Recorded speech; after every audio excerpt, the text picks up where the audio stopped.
Bom, a gente tem um mundo que está em constante transformação e a gente realmente precisa repensar os nossos modelos industriais, né? O Brasil ele tem debatido a necessidade de reindustrialização há vários anos e, mais recentemente, né, a partir desse ano, o governo federal também tem avançado do desenvolvimento de uma nova política industrial. Mas é importante que esse processo ele considere as nossas características particulares e também que a gente tenha a construção de uma agenda que esteja alinhada ao futuro. Então, a gente tem que olhar, obviamente, para o impacto da digitalização, mas também a gente precisa olhar para a agenda de meio ambiente, né? E essa nova agenda, que é chamada de neoindustrialização verde, ela realmente pode ser um marco bastante significativo para o futuro do país. E é por isso que a gente vai agora ter um painel que vai trazer a visão do setor produtivo sobre os desafios e as oportunidades de todo esse processo. A gente tem um orgulho imenso em ter lideranças aqui hoje que são referências nos seus setores, que realmente têm sido exemplos e estão promovendo soluções concretas e inspirando essas mudanças que a gente realmente precisa desenvolver e avançar. Então, quero convidar aqui ao palco Ana Costa, vice-presidente de Sustentabilidade, Jurídico, Reputação e Comunicação Corporativa da Natura & Co América Latina.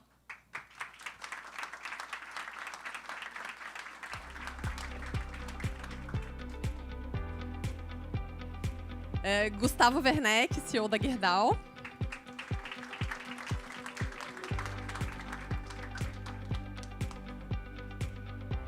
Leonardo Pontes, CEO da Cosan Investimentos.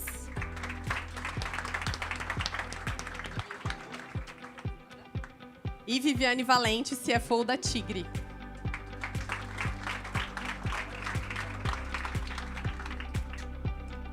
Bom, e para mediar essa conversa, quero convidar a Natália Vire, da Exame.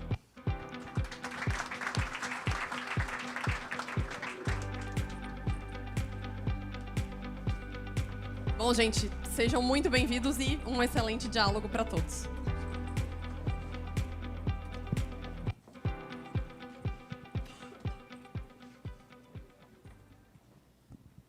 Gente, bom dia a todos e a todas. É uma honra estar aqui para mediar esse debate. Eu sou Natália Vire, editora da Exame.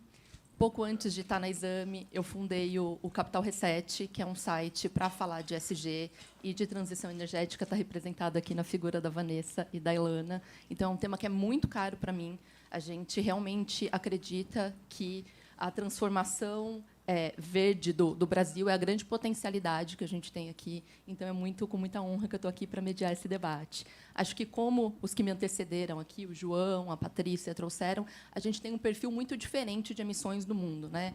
Enquanto no mundo a gente está falando de mais de 60% das emissões em indústria, resíduos e transporte, aqui no Brasil, essa fatia é de menos de 30%. A gente tem uma indústria limpa, enfim, que é uma grande vantagem aqui para a gente. Então, o grande desafio que se impõe aqui para a gente é como destravar toda essa potencialidade e como transformar isso, de fato, numa vantagem para a reindustrialização e para transformar a nossa indústria e trazer a competitividade que a gente busca aí há tanto tempo.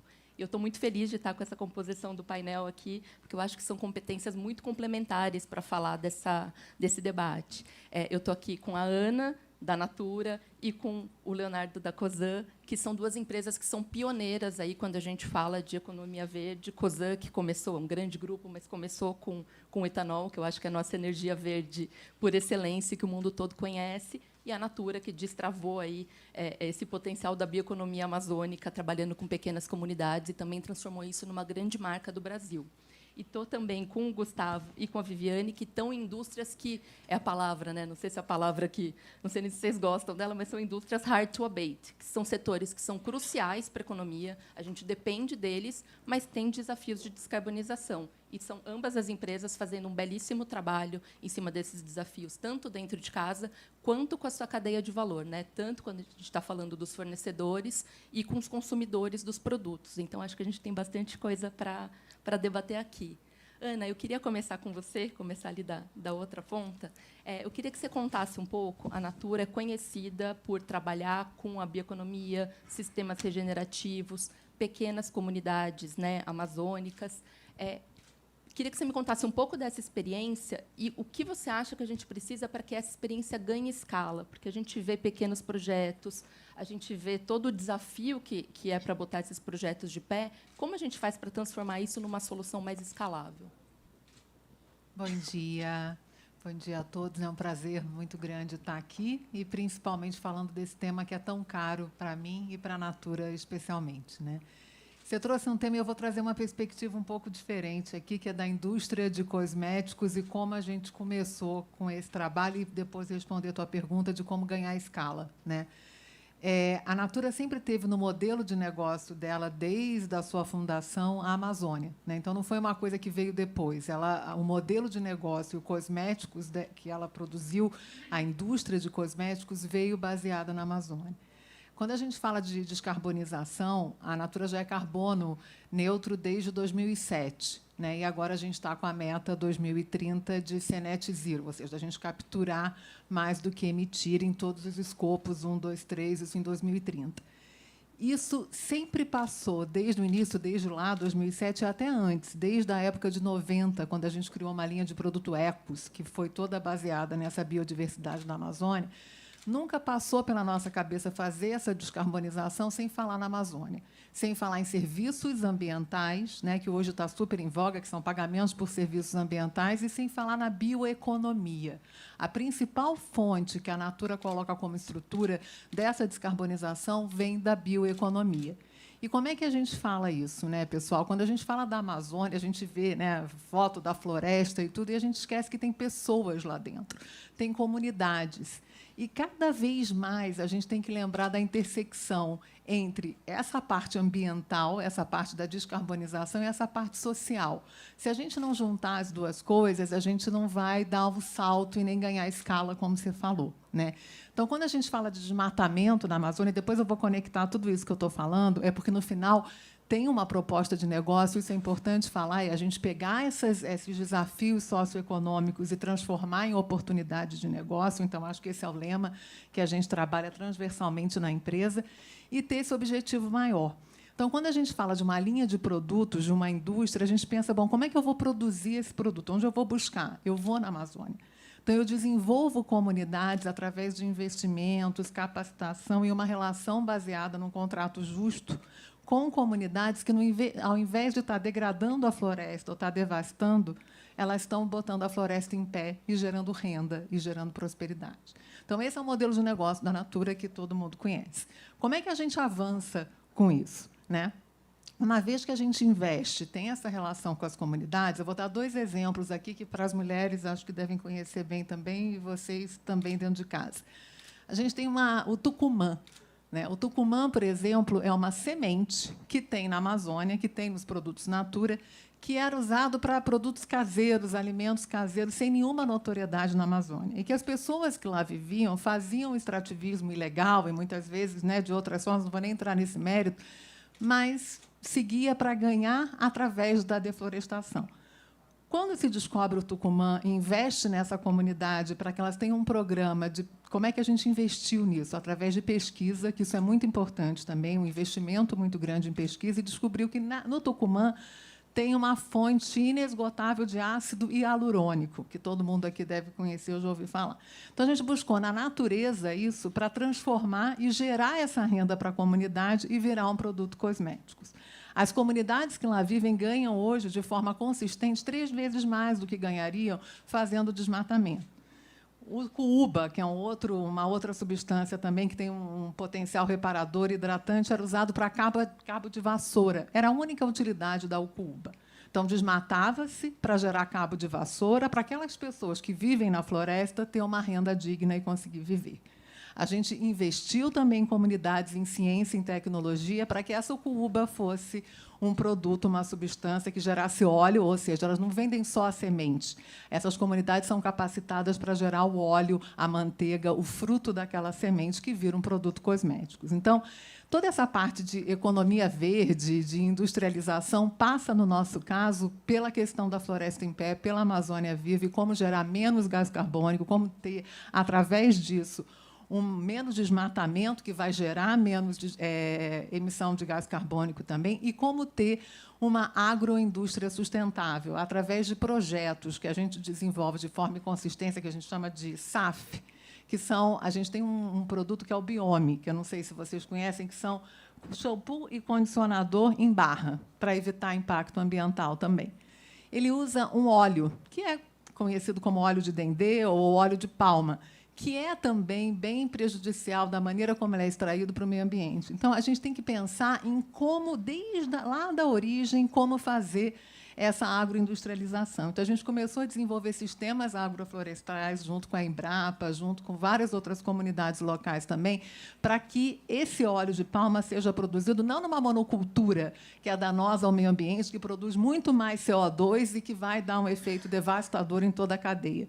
Então, a gente começou a criar esses sistemas agroflorestais que saem de uma monocultura e vão para uma produção diversa, desde banana, cacau, enfim, e que vai gerar, com isso, menos agrotóxico, menos desmatamento, mais diversidade de fauna e de flora. Então, é todo um ciclo virtuoso que a gente cria na essência e no DNA da empresa, em todos os produtos que a gente faz. Então, acho que é importante, eu não vou falar muito mais aqui, mas é importante a gente ter essa consciência para ganhar escala. É o que a gente pode fazer desde a origem, desde o modelo de negócio, daquilo que a gente faz e para o que a gente faz. Então, e tem investimento, eu acho que isso é super importante. Cooperação, a gente não faz nada sozinho, então, mesmo com o SAF Dendê, a gente tem várias empresas e comunidades locais, mas desenvolver essas comunidades e lembrar que o social e o ambiental têm que andar juntos para aí gerar prosperidade para toda a cadeia, eu acho que é a grande lição e é o grande mandato que a gente carrega aqui como sobrenome Natura em tudo que a gente faz.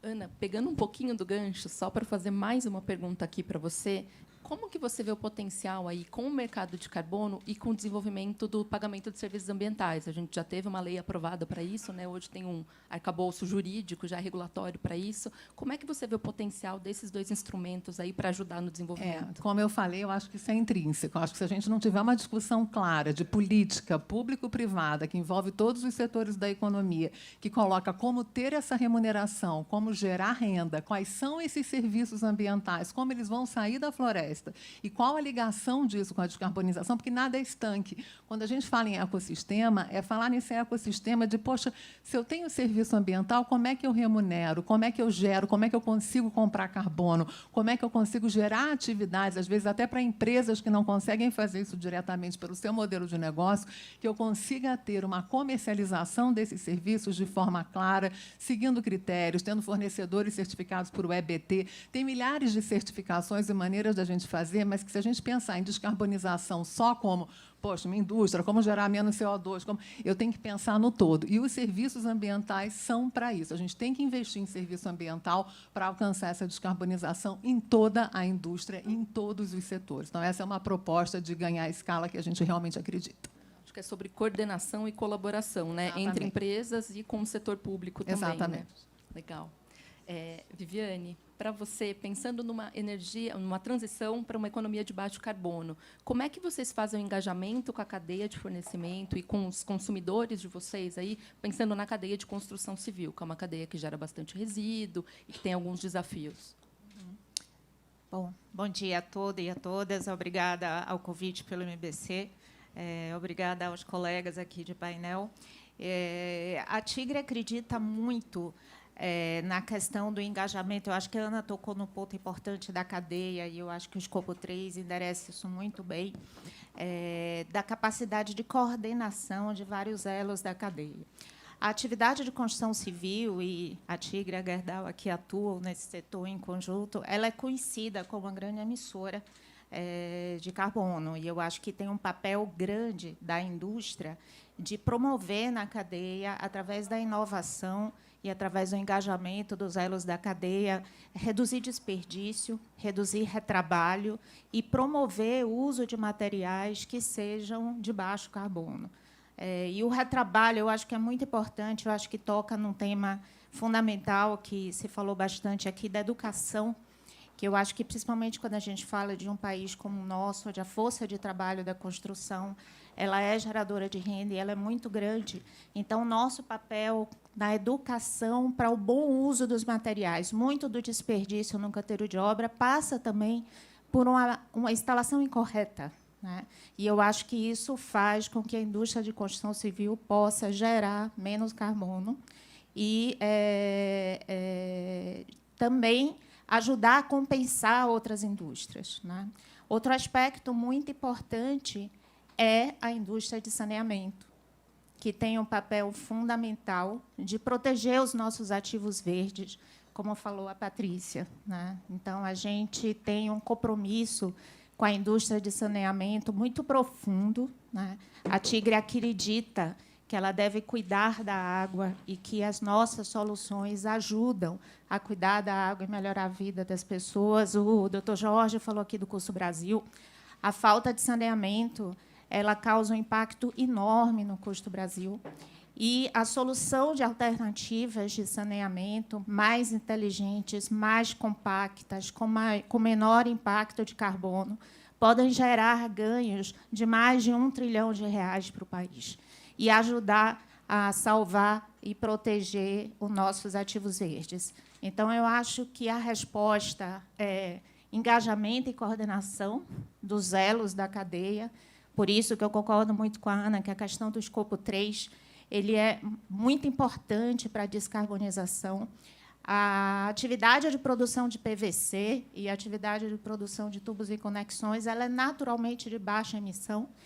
Claro que a gente tem metas de reduzir, mas eu acho que a nossa principal contribuição é na cadeia para tornar os canteiros de obra mais produtivos e para proteger os nossos ativos verdes com soluções de saneamento modulares, de baixo impacto e que contribuem para o meio ambiente e a saúde da população brasileira.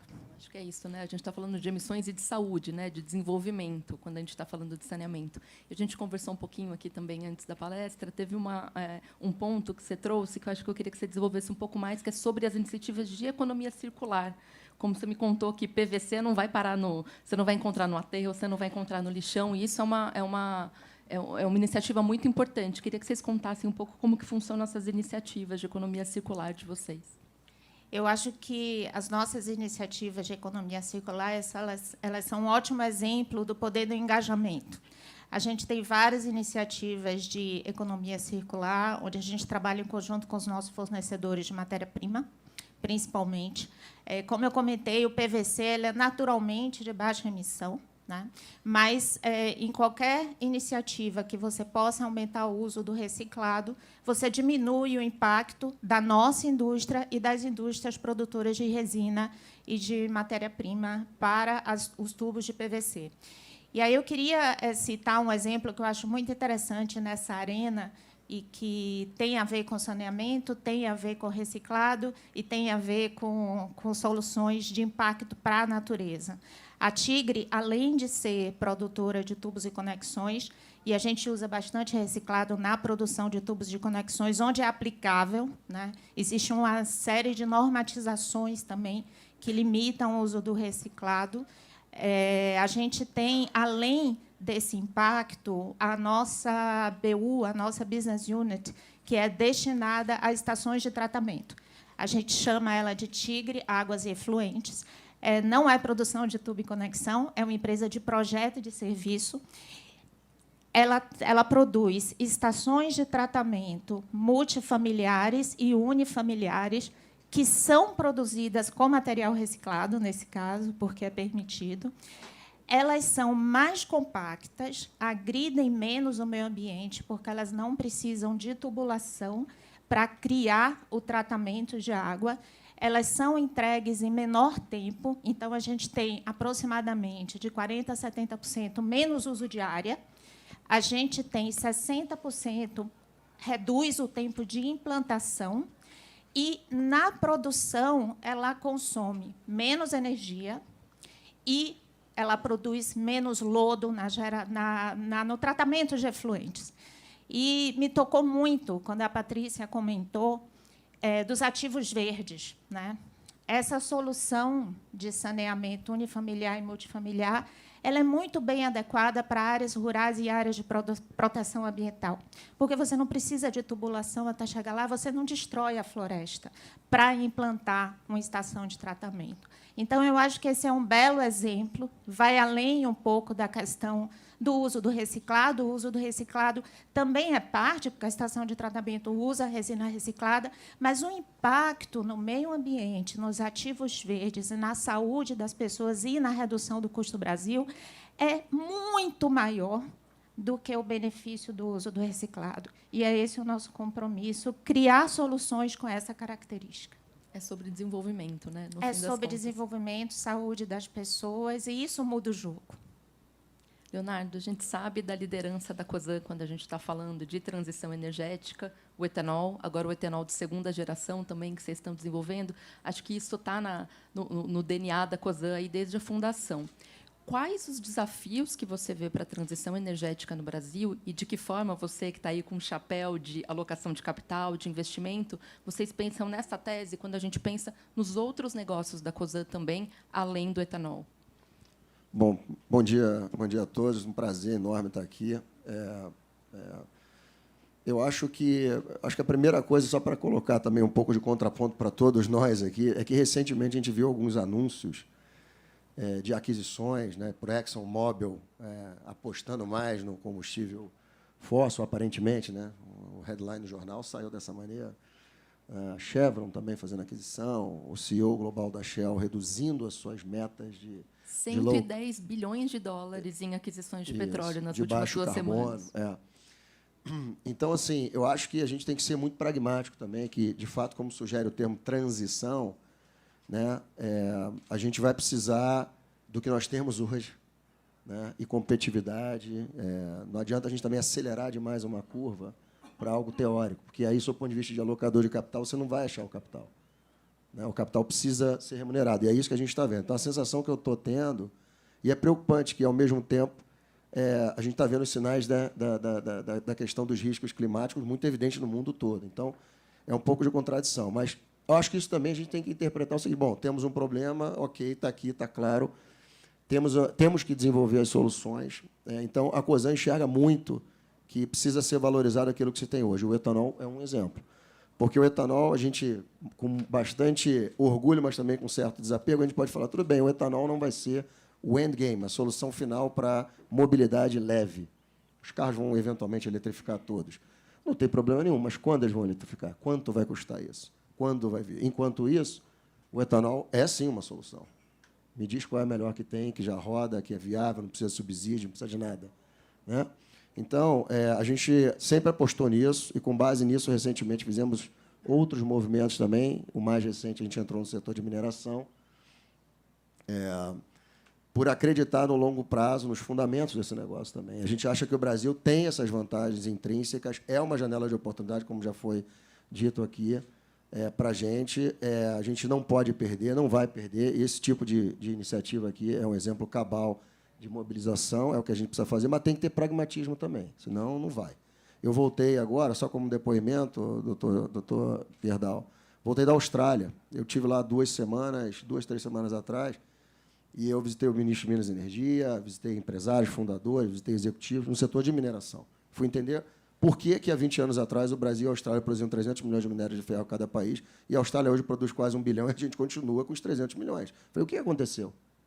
É interessante, a gente também, o benchmark, o senhor comentava de o benchmark, é isso, levanta o traseiro da cadeira, vai lá perguntar, vai lá ver, vai fuxicar. É a melhor forma da gente aprender, é verdade. Humilde, vai lá e tal. Foi barato, não é? Fomos muito bem recebidos como investidores, né, como grupo. E, assim, o que você constata, primeiro, assim, acho que foi emblemático conversar com o ministro de Minas e Energia, porque ele primeiro te dá um welcome, fala, pô, seja bem-vindo, pô, aqui que funciona, a regra é essa, tá? Um ciclo, são 4 anos, tudo sistematizado. Pô, tem capital, tem bolsa, tem isso, tem aquilo, tem 200 empresas abertas na bolsa lá, só para esse setor, tem um ecossistema, tem talentos, tem gente de tudo que é lugar, de dentro, de fora. Eu falei, pô, mas isso aqui é uma maravilha, né? E eu fiquei pensando, pô, o que falta para a gente fazer isso agora? Né? Depende da gente, depende desse esforço coletivo, né? Então, independentemente, a Cosan é otimista em relação a isso, a gente vai lá, aloca o capital, a gente é brasileiro, gosta. O Rubens sempre fala assim, a gente devia botar dinheiro fora. Mas roda, mas eu gosto mesmo do Brasil, né? Como dizia o Tom Jobim, né? Lá fora é bom, mas é ruim, aqui é ruim, mas é bom, né? Então a gente já está aqui nesse lado nosso, que a gente acredita que a gente vai conseguir sair do outro lado. Agora, de tudo isso, são muitos desafios, de verdade, né? Os desafios têm barreiras tecnológicas, dependendo daquilo que você estiver tratando. O hidrogênio não é óbvio. Assim, é óbvio falar sobre hidrogênio, mas chegar no hidrogênio economicamente, é isso que eu estou dizendo. Daqui até lá, é um processo muito longo. Acho que o Brasil tem estruturalmente vantagem para poder, de fato, agarrar-se a pegar isso. Mas tem coisas, né, que, assim, o etanol de segunda geração é uma história interessante, porque o etanol de segunda geração, para o gap, que foi mencionado aqui pelo deputado Jardim, o gap, para a gente chegar nos 50 bilhões de litros de produção, que ele mencionou, dos 30 e pouco, 38, para lá, é um gap que a gente já tem o gabarito. Né? E certamente o deputado sabe do etanol de segunda geração, que é nada mais nem menos que você usar o rejeito do etanol, né, do processo de primeira geração, que é basicamente você pega a cana, faz a garapa, o bom e velho caldo de cana, né, e daquilo dali você produz etanol de primeira geração, etanol de açúcar, bioenergia e biogás. Bioenergia e biogás já são leftovers, já são resíduos do processo. O que você faz é pegar uma parte desse resíduo e dar um uso mais nobre ainda. Você faz uma outra planta industrial acoplada de primeira geração, e você quebra a molécula de carbono C5, C6, etanol celulose, em outras palavras, usando folha da cana. A energia da cana está contida em terço. Um terço é a folha, que no passado você deixava no campo como um adubo natural, uma coisa, hoje queimava até, né? Muitos anos atrás. Então, e aí a gente faz isso. Agora, foi muita grana. E a gente foi criticado de vez em quando por um ou por outro ali, vocês estão gastando dinheiro com isso daí e tal. Então, assim, no mundo real dos investidores, do retorno, do risco, tem que ter pensamento a longo prazo, tem que ter essa resiliência. Mas, eventualmente, a gente chegou lá 15 anos depois. Né? Muita gente só vê agora, mas assim, está 15 anos botando dinheiro nesse negócio. E agora nós, de fato, estamos escalando, fomos os únicos que conseguimos fazer isso de forma comercial, escalável no mundo. É um produto com aplicação múltipla nobre, você faz o que você quiser. Agora, um desafio para nós também, em termos de geopolítico, e sentar na mesa, o Brasil precisa sentar na mesa para participar dessa discussão, é um exemplo do etanol de primeira geração, porque alguém pode perguntar, mas qual a diferença entre a primeira e a segunda geração em termos de especificação de produto? Nenhuma. Energia solar, numa planta, ela converte biomassa você produz de novo. Por que o etanol de primeira geração na Europa tem um selo inferior? É protecionismo.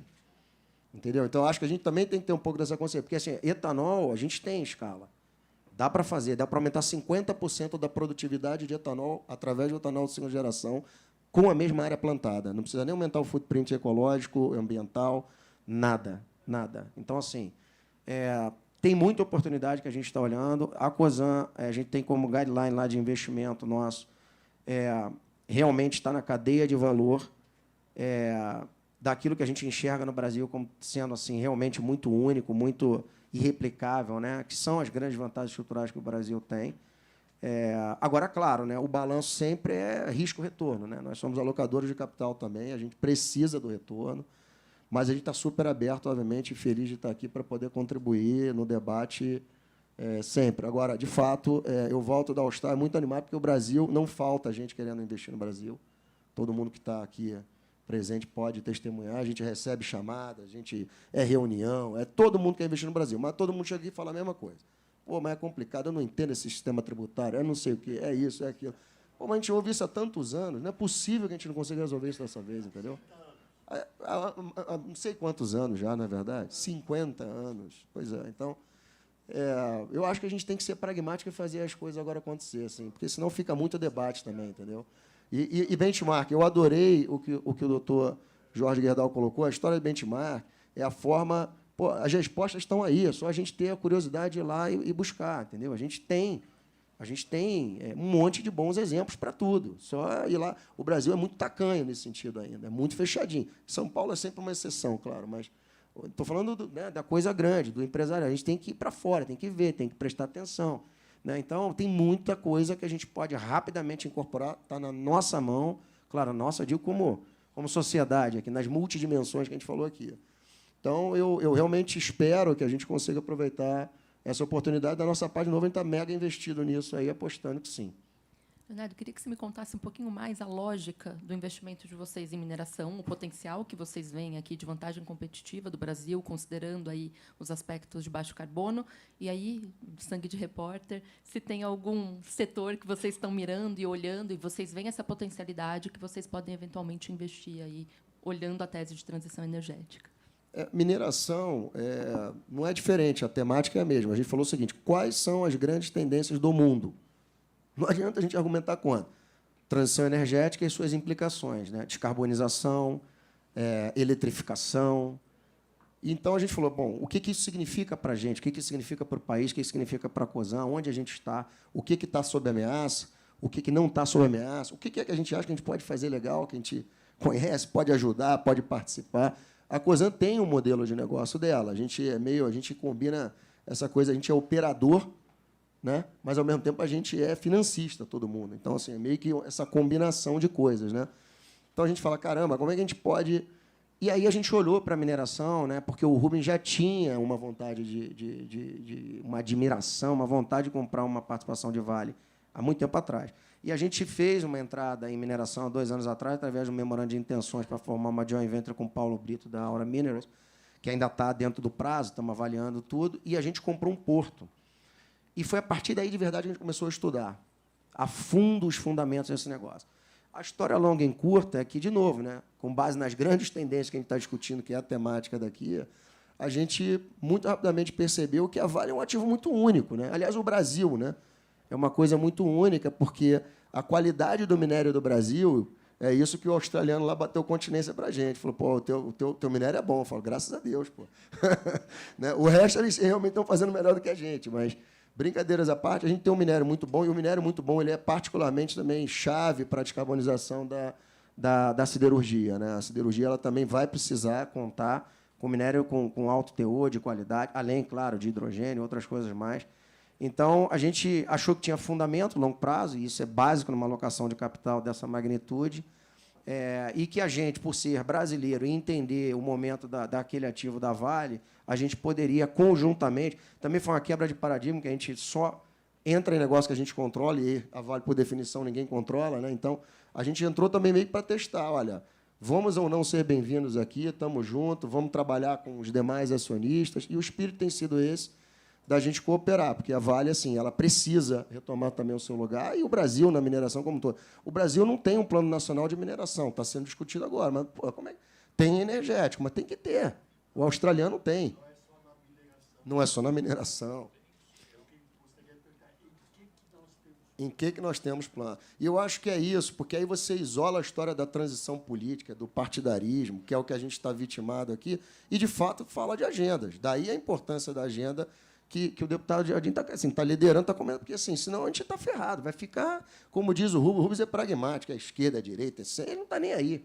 Ele é empresário, né? Então, no sentido simples da fase, ele fala, pô, eu vou ter que lidar com todo mundo.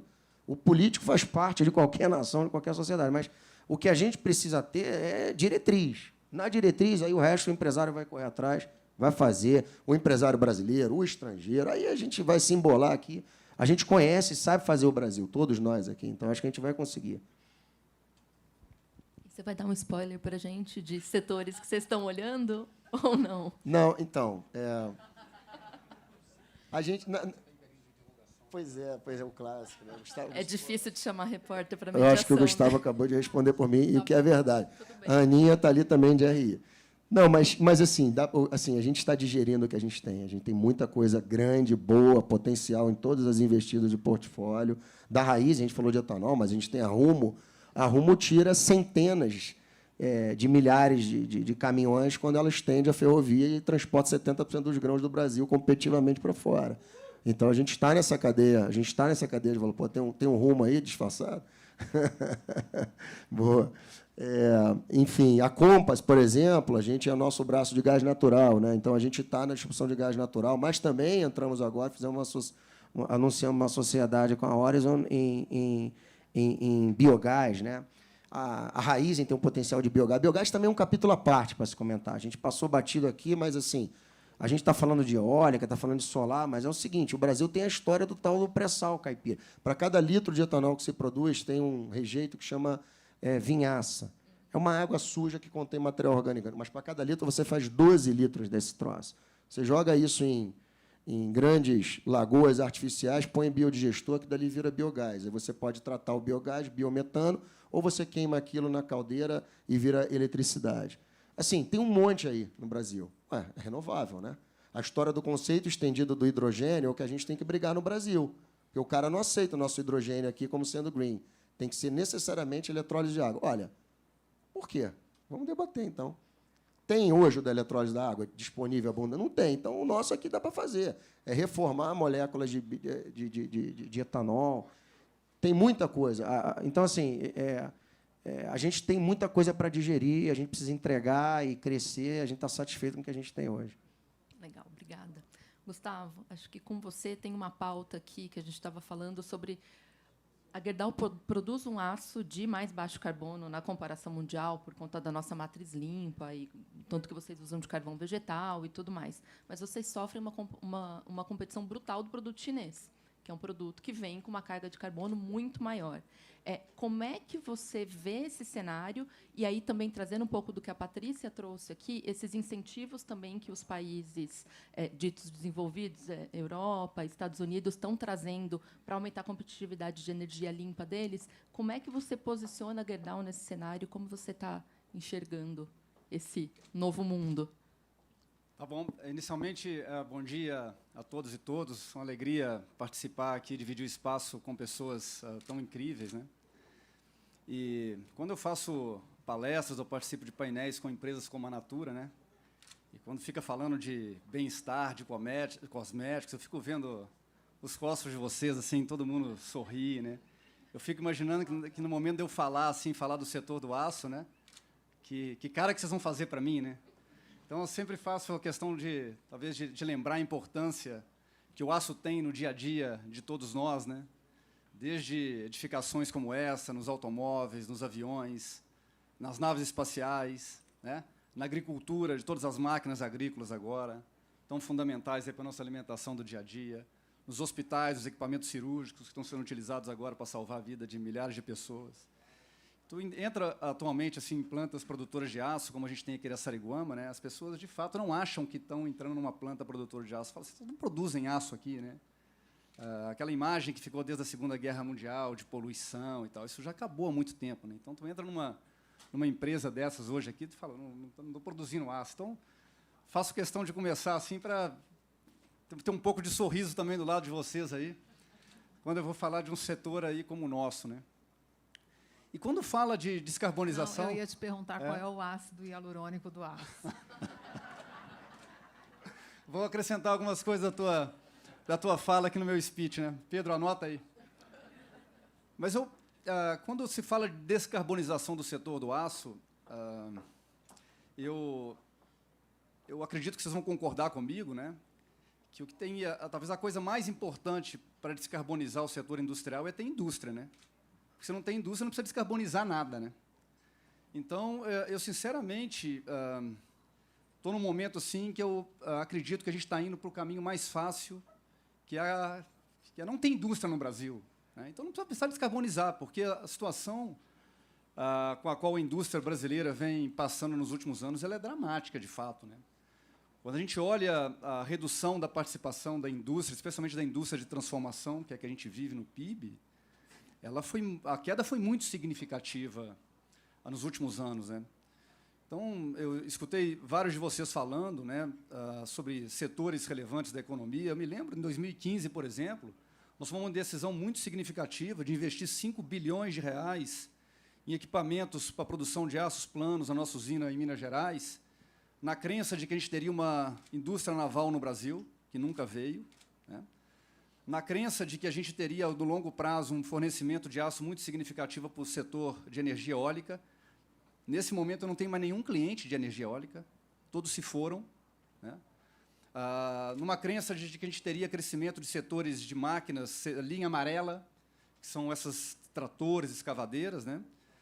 Um cliente muito relevante nosso no Brasil, ele não comprou sequer 1 quilo de aço nosso no primeiro semestre, porque trouxe todas as suas máquinas da China, né?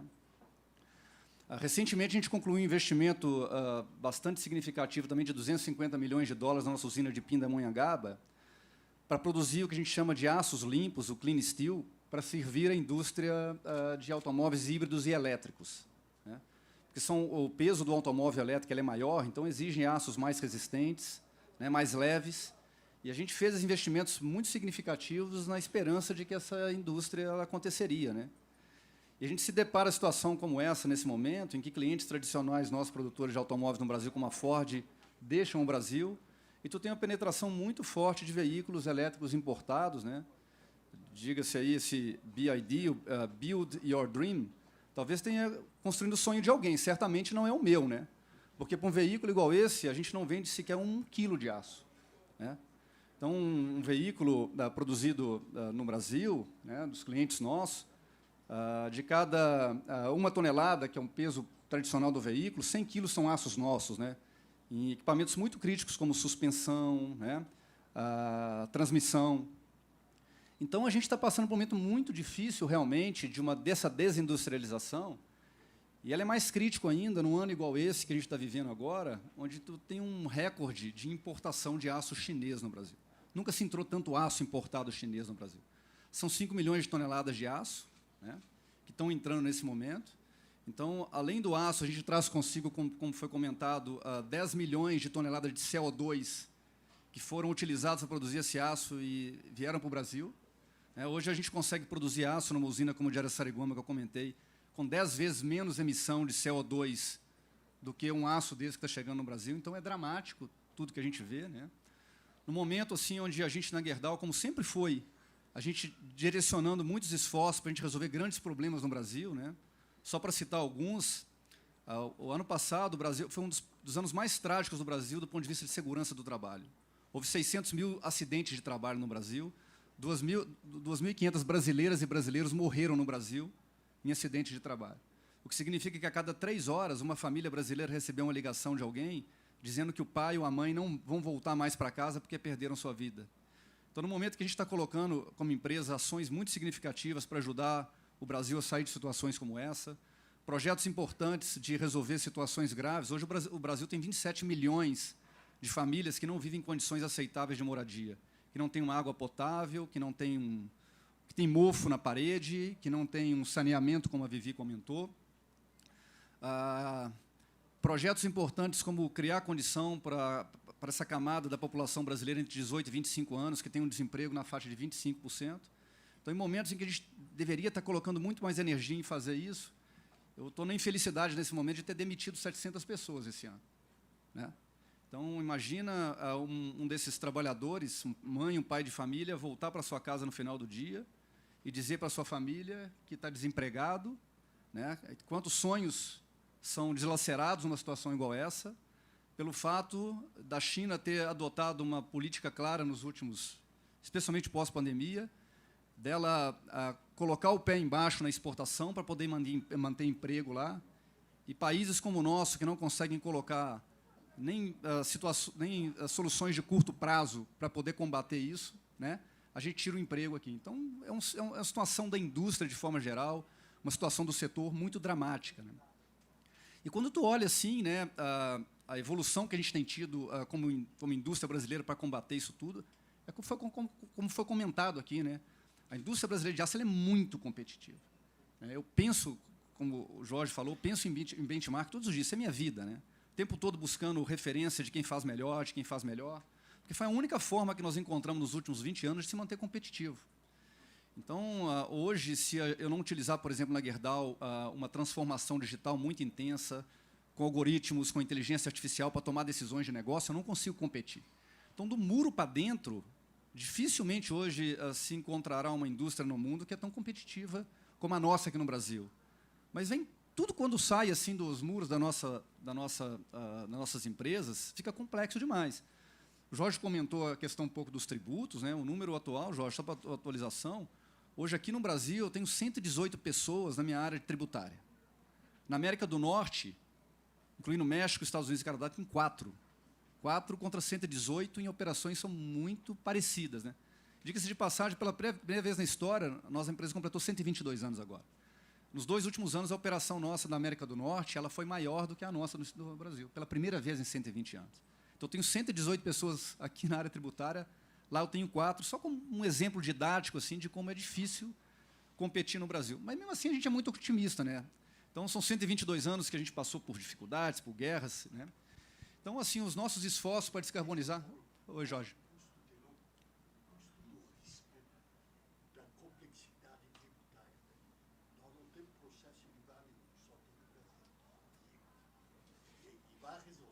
Sim, isso é outra... Né, de louco.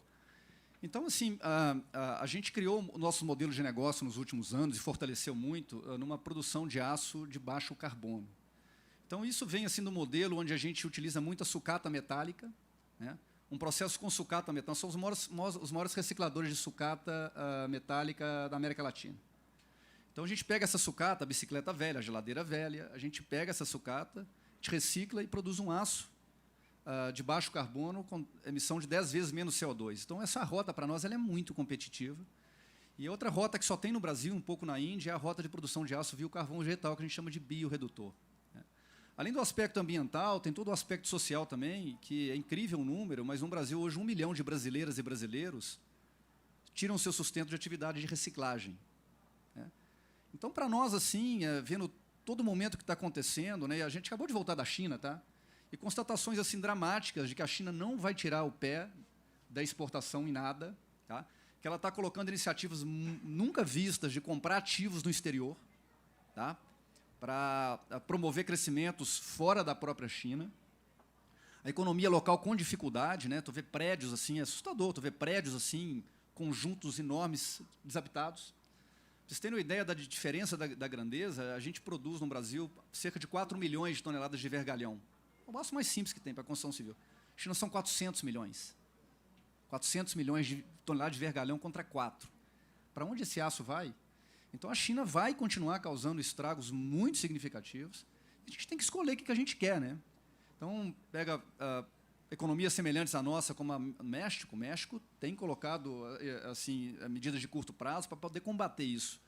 Então, nós estamos ficando assim, num momento muito dramático, que é uma pena assim, que a gente conseguiu construir uma capacidade competitiva, uma capacidade produtiva muito competitiva do ponto de vista ambiental também, e a gente está vendo isso agora sendo colocado em xeque.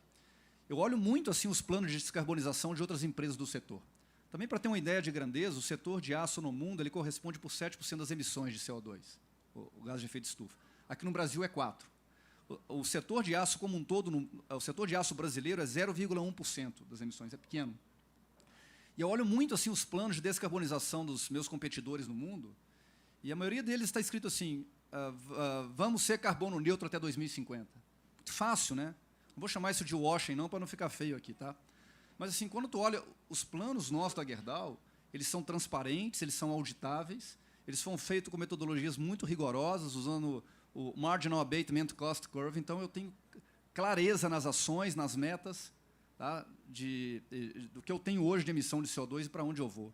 Então, apenas assim, com todo o investimento que a gente vem fazendo, com toda a capacidade nossa, como foi comentado, a gente está no momento assim, como da China, que está causando uma grande perturbação, mas temos que continuar lutando, né? É muito importante escutar tudo que vocês comentaram aqui, porque eu acho que ainda existe esperança, né? E só para concluir, muito se falou aqui do hidrogênio, mas a iniciativa mais transformacional para a indústria brasileira hoje chama-se gás natural. Tá? Se encontrarem formas de a gente pegar essa reinjeção de gás natural nesse patamar absolutamente elevado hoje no pré-sal e trazer esse gás, ele é transformacional do ponto de vista de custo. Nesse momento, agora no último mês, em média, a gente pagou $4 por milhões de BTU na nossa operação na América do Norte, aqui no Brasil foi 16, 4 vezes a mais. Então, o gás natural ele é transformacional do ponto de vista de competitividade, mas também transformacional do ponto de vista de encontrar soluções mais robustas para descarbonizar. Então, o hidrogênio vai vir, mas o gás natural, no curto prazo, é um elemento absolutamente fundamental para a gente fazer esses planos evoluírem. Você consegue fazer a redução direta, é isso? Se eu fiz a minha lição Um dos de exemplos é a casa. redução direta, né? Acho que você podia explicar um pouquinho, porque eu não sei se todo mundo conhece. Quando me contaram isso, eu achei uma coisa muito incrível, assim, né? Que com gás você consegue fazer um aço muito menos poluente. explicando rapidamente, uso menos carvão, como foi comentado aí na questão dos painéis solares, né? Posso não só produzir o DRI, mas também poder injetar o gás natural diretamente nos processos produtivos atuais, né? Então, o percentual de emissão de CO2 ele cai drasticamente. Legal. E nesse contexto todo que você está falando, a gente tem agora o PL do mercado de carbono, a gente vai ter um mercado de carbono regulado e a indústria está diretamente contemplada. Como é que você está vendo essa iniciativa? Gustavo, vocês estão num dos setores aí que são suscetíveis à regulação. Como é que você vê essa iniciativa? Acho que são debates importantes, mas que estão no início e exigem muito amadurecimento. Vou dar um exemplo assim, prático do que foi comentado, né? Essa rota produtiva nossa de carvão vegetal, a gente tem 250 mil toneladas, 250 mil hectares de florestas plantadas hoje, né? É o nível de uma grande produtora de celulose, né? Então, a floresta de pé, ela vai ser considerada ou não nisso aí? Então, acho que tem temas relevantes que precisam ser considerados antes de um debate, né, assim, mais profundo. Então, tu vê o CBAM, outras medidas que a Europa está colocando, a gente, de forma geral, a gente não tem sido um grande exportador de aço, né? Então, o que a gente não quer também é que esses debates penalizem ainda mais o setor produtivo, com tudo que a gente já tem de carga para carregar nas nossas costas, que foi amplamente debatido aqui. Legal, gente. A gente tem mais uns minutinhos aqui. Eu queria abrir para perguntas da plateia. Tem alguém que tem alguma pergunta? Acho que alguém consegue levar o microfone para ela?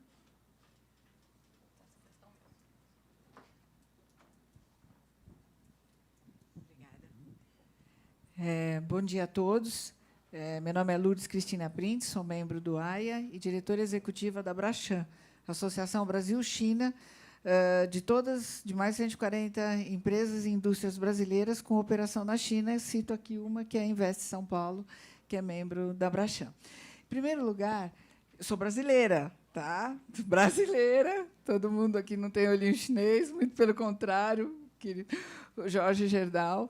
Nós, lá na China, atuamos com o desenvolvimento e apoiando a indústria brasileira para que ela cresça,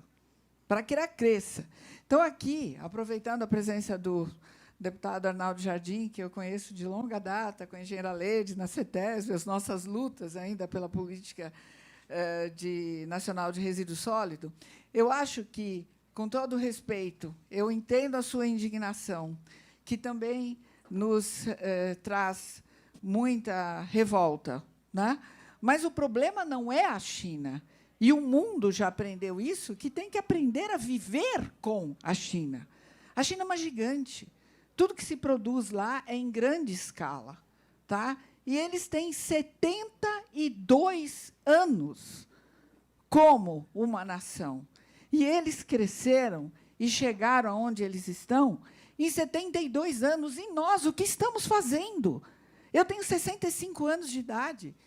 Desde que eu me entendo como pessoa, e na engenharia, estudante com pais, professores universitários da Universidade de São Paulo, no direito, eu ouço dizer que o Brasil vai ter, primeiro, né, uma piada de paulista, o trem-bala, né? Quem que não ri aqui? Né? Desde que eu sou pequena, eu acho que eu vou chegar em Campinas rapidinho. Né? E outra coisa é que a política de trabalho, né, a nossa base das nossas relações trabalhistas para o empresariado vai mudar. Isso nunca aconteceu. Então, hoje, nós somos procurados diretamente, está aqui o outro diretor, engenheiro Everton dos Santos, na área de inovação e tecnologia. Nós tivemos reuniões, várias reuniões, com o nosso vice-presidente, doutor Geraldo Alckmin, com vários governadores. Agora, na CIE, agora de 5 a 11, na China, nós estamos recebendo mais de 120 empresários do estado de São Paulo, Mato Grosso, Minas Gerais, todos prospectando negócio e tudo mais. Por quê? Porque ainda a produção da China representa, e ela é 40% mais barata que a do mundo.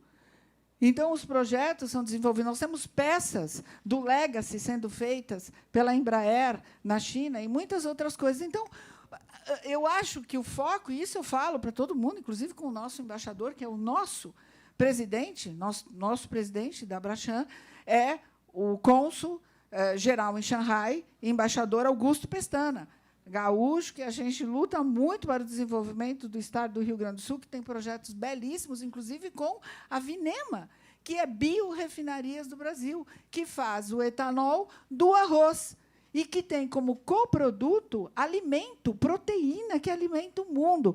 Eu consigo algum investidor nacional para investir dinheiro na Vinema? Não. Os investidores vêm de grupos da Inglaterra, de grupos chineses, tá? Que estão investindo. Nós temos planos para o Rio Guaíba, a cidade de Charqueadas vai receber, inclusive, produções de empresas que estão vindo produzir no Brasil para emprego e trabalho, produção de ISS e todos os impostos de produção no Brasil, e vem para cá. Agora, qual é o grande problema?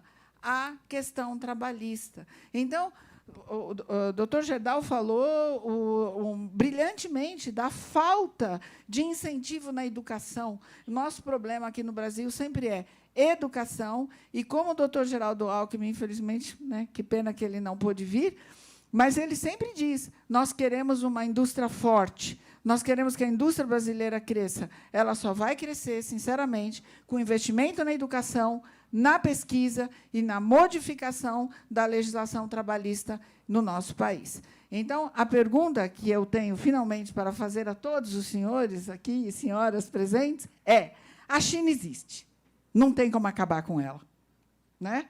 Então, como que as empresas pensam agora nesse processo de descarbonização? Se vocês repararem, lembrarem no slide da Patrícia, o país que mais investe em descarbonização em seus processos é a China, né? Patamar lá em cima. O que nós estamos fazendo a respeito disso? O que as nossas empresas que vocês estão representando estão fazendo a respeito disso? Os tratados internacionais, como a Convenção de Estocolmo, que nós temos lá os poluentes orgânicos persistentes, o que vocês estão fazendo com isso? E os processos de certificações na construção civil? Essa é a pergunta. O que temos que fazer perante o crescimento da China?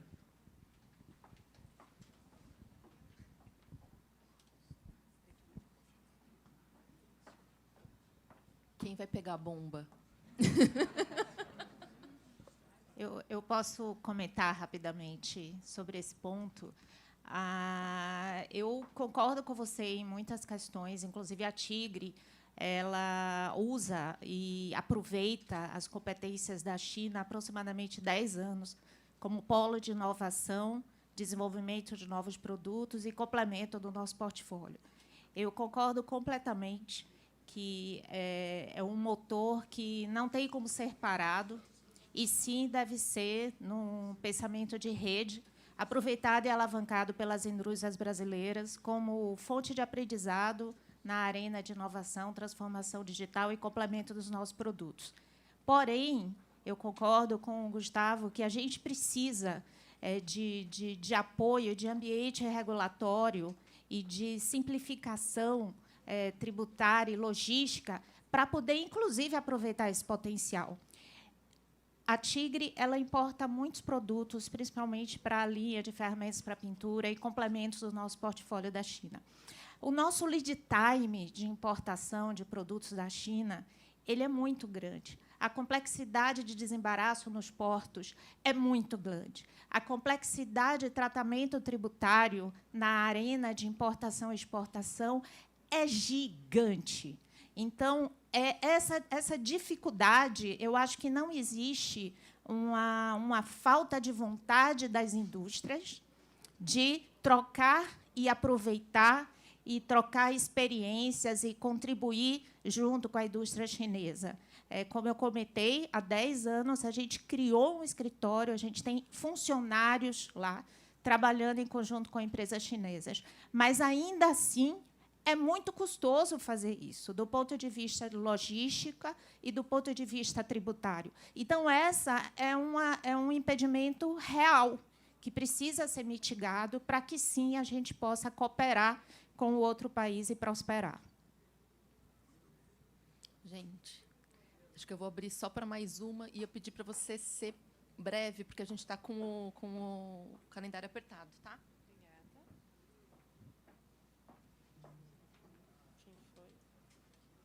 Bom, bom dia a todos. José Veloso, da Bimark. É o seguinte, eu acredito na liberdade de mercado, economia livre e livre empreendedorismo, e o mercado escolhe aonde investir e como investir da melhor forma, né?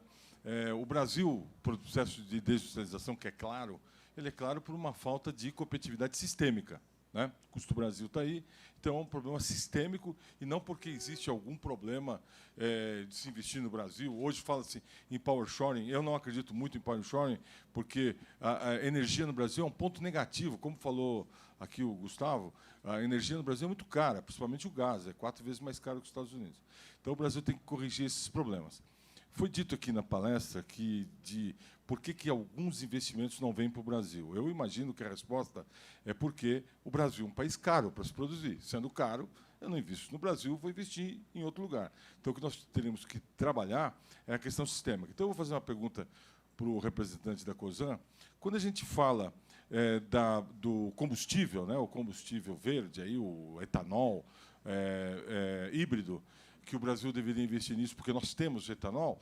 No entanto, tem o carro, né? Quer dizer, nós não vamos escolher qual o carro que nós temos por causa do combustível. Normalmente, você escolhe o carro e depois vem o combustível, que é o insumo, né? Então, como é que você resolveria o problema de só o Brasil ter esse tipo de carro? Teria um carro que seria um carro para o Brasil, o mundo indo para outro lugar. Hoje o carro brasileiro já não é competitivo, por isso que a quantidade de autopeças é muito pequena já no Brasil, porque não é competitivo. Como é que nós seríamos competitivos de produzir um carro no Brasil que só o Brasil produziria esse carro para aproveitar uma vantagem energética? Desculpa, eu perdi seu nome. É José Veloso. José Veloso? Isso. Como é que a gente teria uma indústria competitiva, sendo só o Brasil diferente do resto do mundo? Não, a nossa indústria ela é competitiva no que a gente faz hoje, produzir etanol. E a tua pergunta... Não, eu vou conectar com o automóvel. A tua pergunta ela é muito boa, porque, de fato, o etanol que nós conhecemos é o etanol que vai no carro, né? Mas, por incrível que pareça, para a COSAN, ele é a minoria da nossa molécula produzida, a minoria vai para carro. Muita gente não sabe disso. A aplicação nobre do etanol não é no carro. Ocorre que o carro é uma solução de descarbonização enquanto não tiver nada. Então, a gente não refuta a ideia da eletrificação, não tem medo nenhum da eletrificação. O uso nobre do etanol brasileiro é, na indústria, de uma forma geral, bioplástico, por exemplo, na petroquímica, garrafas de Coca-Cola, de plástico verde, a gente fornece, por exemplo, né? O saquê da nossa culinária nipônica aí de São Paulo, pujante, que a gente toma, pode ter certeza que tem etanol brasileiro ali. Só que ele realmente, é igual o Gustavo falou, tem que ir lá, o nosso minério sai daqui, vai lá para fora para entrar o aço aqui para brigar. Então, essa é a reflexão que eu acho que a gente tem que ter. E tem, no meio do caminho, tem a história do carbono, né? A história do carbono. Então, a gente tem uma solução hoje viável. Vou te dar um número, muita gente não sabe. O Toyota Corolla híbrido, que anda nas ruas de São Paulo, aqui aos montes, táxi, não sei o que e tal, se ele for abastecido com etanol brasileiro, né? Ele é híbrido, e ele tem um motorzinho elétrico, aquela coisa lá. Esse é um carro que emite em torno de 29, 30 gramas de carbono equivalente num ciclo total de mensuração que foi dito aqui. Tá? Não é a produção do carro, o cano de descarga, é de tudo que se produz um automóvel de ponta a ponta versus qualquer carro bacana elétrico, Tesla, na Califórnia, ou o BYD, na China. Porque você tem que entender que fonte primária energética está sendo utilizada na tomada também que vai no carro. Não adianta nada você vir com carro a bateria ou produzir, por exemplo, níquel que vai na bateria na Indonésia ou na própria China de uma maneira absolutamente insustentável. A questão é essa. Mas a gente não está preocupado com isso. Acho que a tua pergunta é muito boa. É uma dúvida geral. Inclusive, tem investidor que fala, pô, mas vou investir no etanol, mas e esse negócio do carro elétrico aí? Nós não estamos nem um pouco preocupados. O uso nobre que a gente acha que o etanol tem é do SAF, Sustainable Aviation Fuel. Não existe solução para querosene de aviação no planeta Terra. A densidade energética requerida para você substituir o fóssil para long haul, que a gente chama, né, no inglês, é qualquer transporte pesado longo, seja marítimo ou aéreo, não tem solução. O etanol é um blender, ele é um atenuante e já tem mandato para isso. O Brasil não tem hoje produção suficiente para atender esse mandato. Então, assim, de novo, é biomassa no frigir dos ovos. A gente faz o que a gente quiser com ela. Hoje a gente pode estar botando no automóvel amanhã pode nem estar. A Cosan, particularmente, exporta praticamente tudo que produz. Pouca coisa fica no mercado nacional. Como a gente é muito grande, a gente origina, a gente movimenta a economia. A gente se relaciona com outros produtores, compra, fornece para o Brasil do nosso molécula, a gente vai para o Japão, vai para os Estados Unidos, vai para a Europa. O que eu acho que a gente tem de oportunidade, vamos trazer uma planta de Sustainable Aviation Fuel aqui para o Brasil, pô. Vamos produzir o produto final bom para a aviação aqui, junto com a Embraer e tal. Eu acho que essa é a cabeça que a gente tem que ter, mas a gente não está preocupado com a eletrificação, não.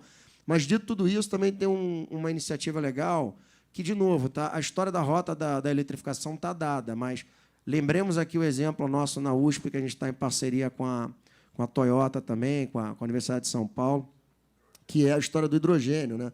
Da célula de hidrogênio. Existem rotas distintas para você eletrificar um veículo. Uma delas, né, a rota muito comum, agora que a gente está vendo, é o tal do plug-in, né, que você pega uma tomadinha e põe lá.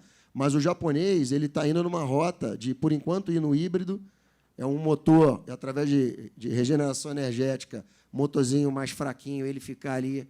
É o Toyota da vida, que você consegue ganhar já autonomia. E não desprezemos, tá? Porque esses carros eles rendem 2, 3 vezes mais do que um carro normal. Já é um impacto imenso para a indústria de gás e óleo. Imenso. Os carros são muito mais eficientes. Mas não é o final da linha. O final da linha é, eventualmente, eletrificar. Mas a célula de combustível é um negócio simples. Você para ali um carro numa bomba, você enche o teu carro de etanol num tanque menor, esse etanol passa por uma reforma, ele carrega a molécula de hidrogênio. Você reforma o etanol, que vai alimentar o motor elétrico que, enfim, move o carro. Então, é um carro elétrico, só que você usa etanol. Qual é a grande vantagem, por exemplo, dessa rota tecnológica? A infraestrutura está dada, está feita, não precisa fazer nada. Vai fazer hidrogênio agora. Hidrogênio em mobility é um negócio que é o que a gente está testando. Ele não é um negócio simples na nossa visão. Hidrogênio a gente vê em grandes plantas centrais mexer com a molécula de hidrogênio é extremamente perigoso, extremamente caro. Então, você vai ter que reformar o hidrogênio, ou seja, o tal da amônia, que tanto se falou aqui. Você transforma hidrogênio em amônia para você carregar ele para algum lugar, ou em metanol, como também tem na indústria de shipping, né, de navegação longa. Mas o etanol é uma maravilha. A gente não tem que pensar no etanol somente com uso restrito de carro. Ainda que ainda está aí, está muito forte e pujante essa utilização, enquanto não tiver... E é um bem danado, né? Uma cidade de São Paulo, por exemplo, a penetração do veículo flex brasileiro está totalmente correlacionado com a melhora de qualidade de ar. Eu me lembro, eu sou carioca, acho que ninguém percebeu pelo sotaque, né? Eu cheguei em São Paulo há muitos anos atrás, e naqueles dias de inverno, você olhava da janela de um prédio, você via aquela neve. A gente não vê mais isso em São Paulo. Certamente, óbvio, um conjunto de obra, de melhorias, mas pode ter certeza que o veículo brasileiro, o Flex, ele tem um papel aqui também. Tá? E o ICMS de São Paulo, que foi o que transformou. ICMS de São Paulo. Era 12 e agora é 9. Na verdade, ele era mais, ele caiu para 12. Já foi mais, aí 12 e ajuda demais. Essa é a luta do Jorge aqui, que é como o Estado pode induzir numa situação como essa, da gente ver passarinhos fora da janela. Muito bom. Não, legal. Gente, a gente poderia ficar aqui conversando muito tempo, mas já estão puxando a minha orelha aqui, que eu já estou um pouquinho atrasada. Então, eu queria agradecer a presença de todos e agradecer a audiência também. Muito obrigada.